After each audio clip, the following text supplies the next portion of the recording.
Olá pessoal, tudo bem com vocês? Então, na última aula nós vimos um pouco sobre o Barroco e desta vez veremos um pouco sobre o Rococó e também sobre o Barroco e o Rococó no Brasil. Ou seja, hoje trabalharemos as unidades 2 e 3 do caderno 4 de vocês. Então, aqui fala sobre a nova revolução na arte que tem a ver com o Rococó. É, do contexto histórico, social e artístico estudado na unidade anterior, surgiu um novo cenário mundial, com transformações tanto na arte como na política e na sociedade. Houve revoluções nos pensamentos e uma nova abertura para a era industrial, resultados de um novo contexto, o Rococó, que vem do francês, né, e significa trabalho com conchas e pedras usadas, né, para decorar grutas artificiais e fontes. Então, falaremos um pouco agora sobre o início do Rococó. Esse movimento ele surgiu no fim do século XVIII, na França, e se espalhou por toda a Europa. Embora mais leve, foi um movimento decorrente do Barroco.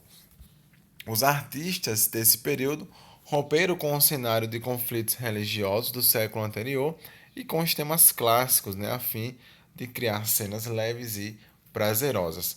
Além, nesse caso, de eles se dedicarem à estética decorativa do Rococó, é, na arte rococó, eles exploravam os valores de uma sociedade que buscava felicidade, alegria e o prazer de viver.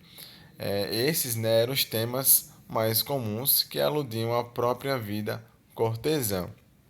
Dessa maneira, era possível identificar nesse estilo artístico a estilização das formas da natureza, em especial do mundo vegetal, os ornamentos na decoração interna e externa dos espaços físicos, temas da mitologia, linhas curvas com cores suaves, costumes e atitudes da vida cortesã, além de festas e alegria.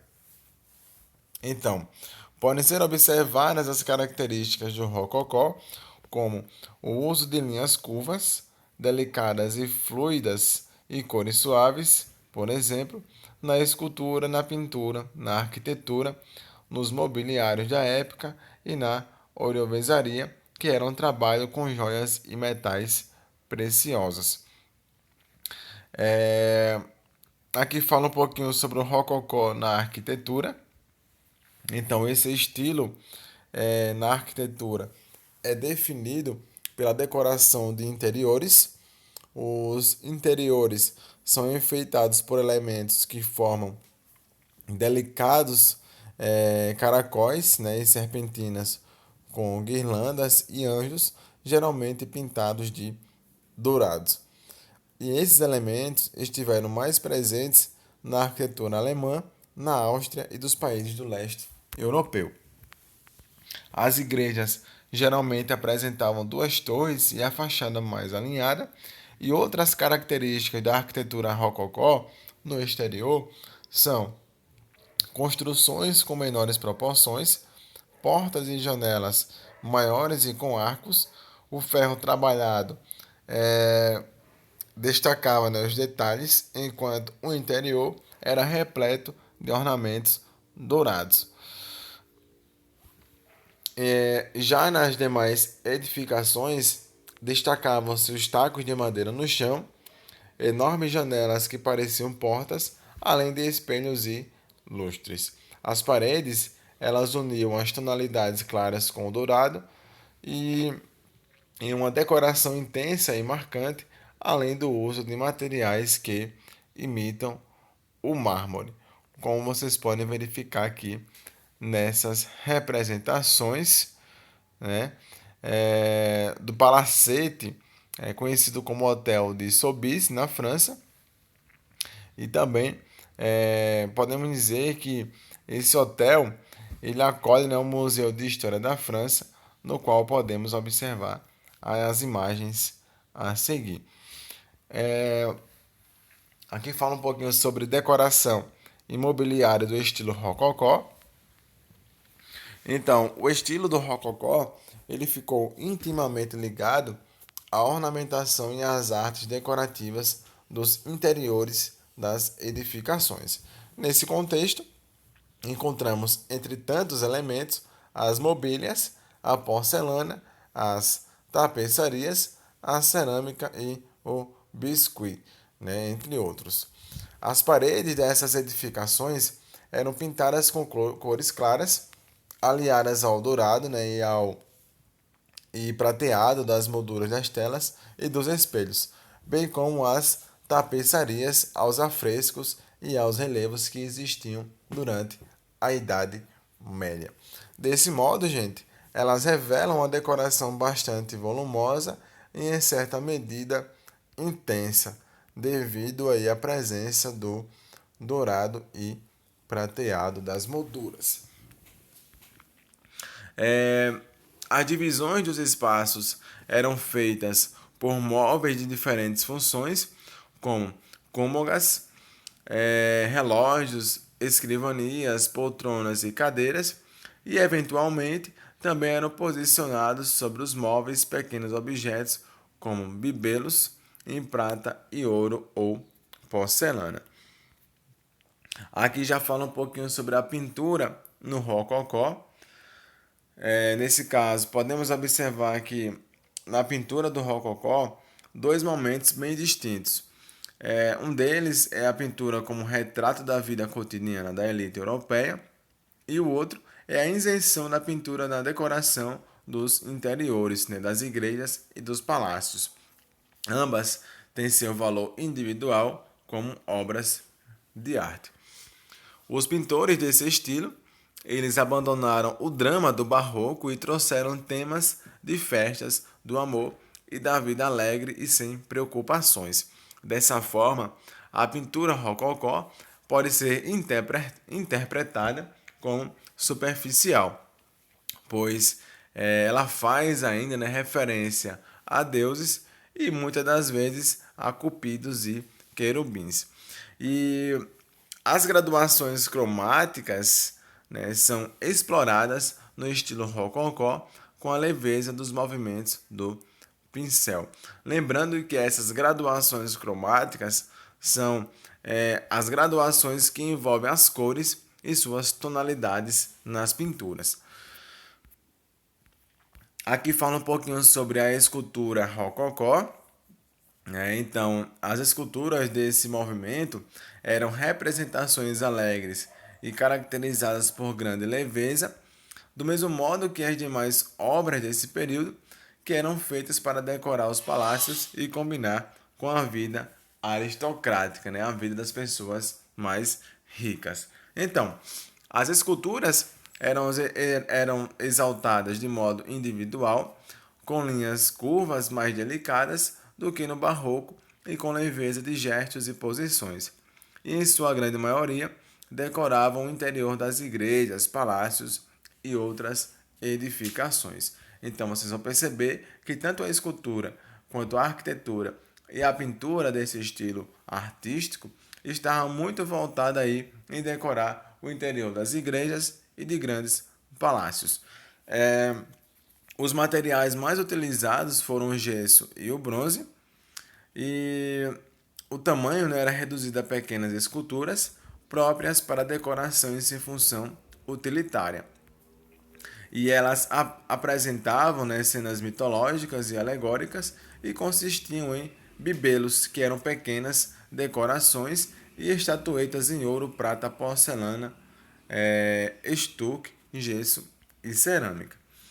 Aqui ele manda a gente observar essa obra do escultor Claude Michel, né, conhecido por Clodion, que reproduzia temas da mitologia clássica greco-romana. A obra, ela exibe a deusa das artes e da sabedoria, a deusa Minerva, e a figura equilibrada dá a sensação de leveza, né, com as linhas e curvas da túnica em estilo grego e manto envolvendo o corpo. Aqui descreve um pouquinho mais sobre Minerva, certo? E o estuque, ele é usado, né, principalmente no teto e nas paredes dos interiores. E ele serve basicamente, né, para decoração de paredes, já que se trata de um tipo de argamassa muito utilizada é, na escultura, tá? E ele servia como moldura, né, para quadros, entradas ou mesmo ornamento e decoração e podia ser mantido na cor branca ou tingido de dourado. Então, gente, agora veremos um pouco sobre barroco e rococó no Brasil. Aqui falar sobre o desenvolvimento das artes barroca e rococó no Brasil, dizendo que assim como em Portugal, o barroco e o rococó foram introduzidos no Brasil mais tarde do que na Europa. E aqui fala sobre aquele contexto histórico, né, e social dentro de uma queda de produção açucareira no Nordeste. Aqui falar que Portugal passou a investir na mineração da colônia com a descoberta das minas de ouro, que é um assunto que nós estamos vendo em história. E com isso, a produção artística acompanhou essa mudança, né? E com as características próprias e peculiares de nosso país, teve maior desenvolvimento em Minas Gerais, acompanhando o ciclo do ouro. Então, observe aí que esses dois movimentos, o barroco e o rococó, vão surgir, né, de forma simultânea aí ao ciclo do ouro no Brasil. Aqui fala um pouquinho mais sobre algumas transformações e adaptações que foram utilizadas nesse período, né? O ouro, por sua vez, foi utilizado com bastante destaque, né? As pinturas davam ao espectador a noção de ilusão e perspectiva na arquitetura do interior das igrejas, com obras de grandes dimensões que podiam cobrir o teto inteiro, chamando a atenção, portanto, dos adeptos católicos, dos fiéis. Aqui fala um pouquinho sobre um dos materiais mais utilizados, que era da pedra sabão, né, a pedra preciosa mineira. E acompanhando o crescimento das vilas mineradoras, o barroco brasileiro alcançou o grande desenvolvimento, mostrando dessa forma a riqueza local da região das Minas Gerais. O movimento ele foi também refletido em várias linguagens culturais e artísticas, como a escultura, a pintura, a arquitetura, a música e a literatura. Vocês verão um pouquinho mais sobre isso na disciplina de português, quando a professora falar um pouquinho sobre a literatura, né, nesse movimento barroco e rococó. E a atração do ouro tornou a região que atualmente conhecemos como Minas Gerais a capitania brasileira mais populosa. É, com a notícia das primeiras minas de ouro, várias pessoas migraram para lá, vindas de outras regiões do Brasil, o que contribuiu para a construção e o desenvolvimento das vilas e primeiras cidades mineradoras. Aqui ele cita algumas cidades, além de Vila Rica, e fala também que o comércio do ouro movimentou toda a economia da colônia, fortalecendo o mercado para o gado no sul e para o fumo e o açúcar no nordeste. E o extenso extrativismo de minérios da época gerou não só lucro, né, e desenvolvimento, como também esgotamento das minas, causando seu declínio no fim do século XVIII. Aqui fala um pouquinho sobre os ciclos do barroco e do rococó no Brasil. O barroco e o rococó eles ocorreram em algumas etapas. Né? O primeiro ciclo ele faz parte do estilo nacional português e marcou Salvador e Recife, né? Alterando o interior das igrejas, mas mantendo o exterior como nas construções do período colonial. Dessa maneira, seu interior tornou-se um espaço suntuoso, né, que apresenta luxuosidade e ostentação, com paredes e tetos revestidos de talhas, madeira esculpida, douradas e pinturas emolduradas. Isso vocês puderam, né, perceber lá em Penedo, ano passado, na igreja de Nossa Senhora dos Anjos. Então, o ciclo, o segundo ciclo de ouro se estendeu até 1760 aproximadamente, e nele destacam-se as estátuas, né, desculpa, e as pinturas com ilusão de óptica, em grandes dimensões. E na arquitetura, as linhas curvas são mais alongadas e as torres circulares. Então aqui ele mostra algumas representações de pinturas no teto das igrejas que foram realizadas aí durante um dos ciclos de ouro aí no Brasil. O terceiro e o último ciclo durou aproximadamente até os anos de 1800 e as características, né, ou melhor, e caracterizou-se, né, como o ciclo do estilo rococó, com as fachadas das igrejas arredondadas e portas com relevo de pedra-sabão. Os interiores dos ambientes nesse período eram mais claros.